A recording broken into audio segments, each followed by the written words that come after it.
fishing pole. Thanks for tuning in, everybody. Today, it's cold, but today I'm going to do another reel review. We're going to look at the Mitchell 402 saltwater reel. So let's get into this. So this is the Mitchell 402 saltwater reel. This was made around 1969, and this was a step above this reel. This is the Mitchell 302. So what's the difference between the two? They're about the same. This one is a little bigger.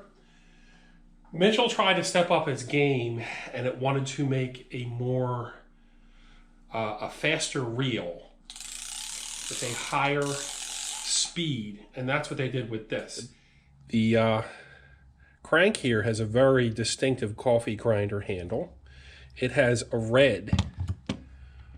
This is for reversing your reel, the auto reverse on here. I'm trying to do this at one hand.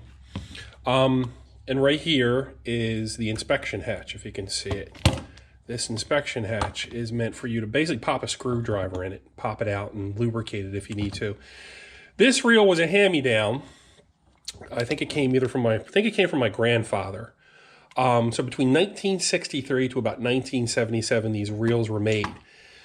So according to some research that I've done, there has been about 189,000 of these reels made. So why do I bring that up? Because you can look quite easily on eBay, a lot of other fishing sites, and find these reels for roughly about less than $100 or a little more than $100. If you're a collector, there are ones in pristine condition you can find with box and instructions.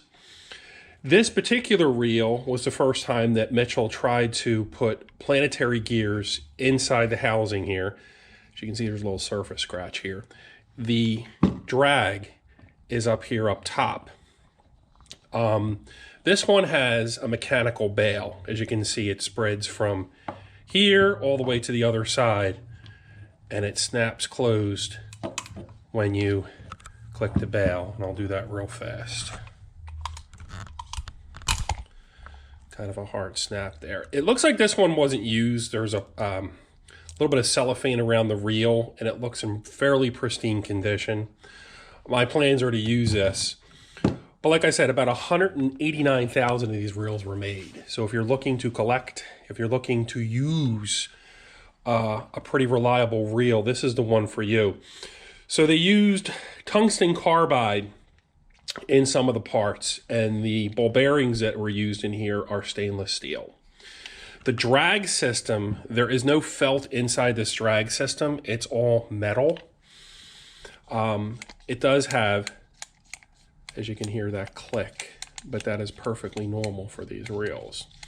The 402, there was also a 403. It was a left-handed version of this.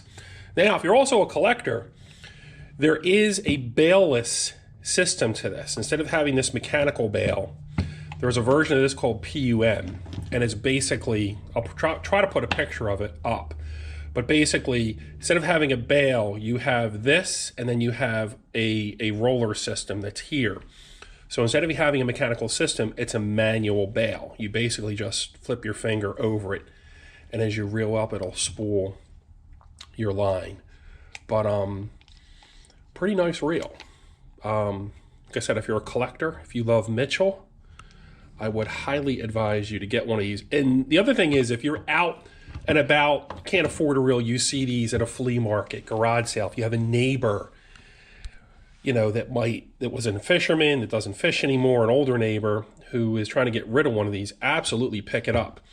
There is a YouTuber called Second Chance Tackle, and he fixes these reels up. He's got really great instructional videos on how to pull them apart, lubricate them, and how to fix them with some spare parts. So even if you find one in shape and you find one in fairly decent shape, you can basically use it as a parts reel if you had to.